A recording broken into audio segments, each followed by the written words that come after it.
यह एक अंधेरी और तूफानी रात थी।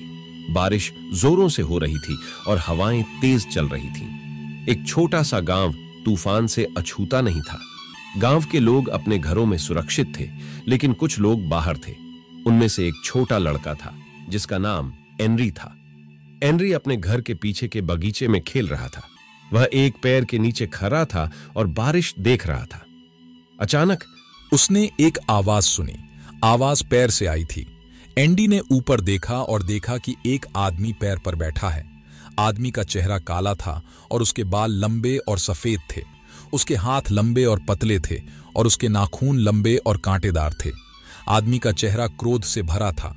उसने एंडी को देखा और कहा, मुझे तुम्हारा खून चाहिए। एंडी बहुत डर गया।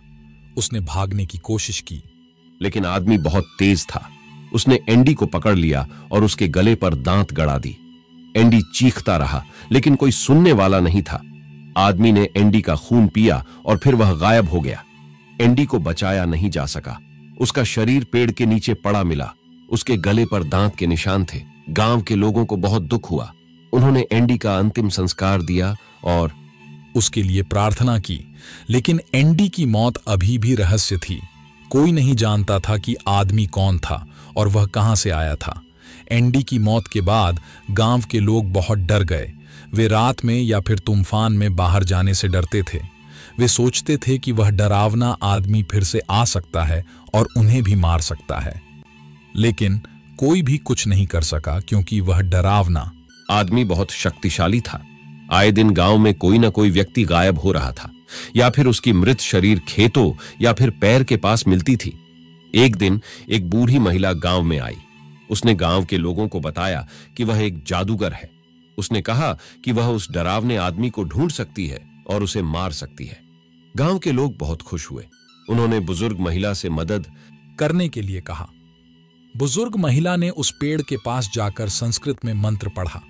मंत्र के प्रभाव से पैर सूख गया और गिर गया। पैर के नीचे आदमी का भी शव पड़ा था।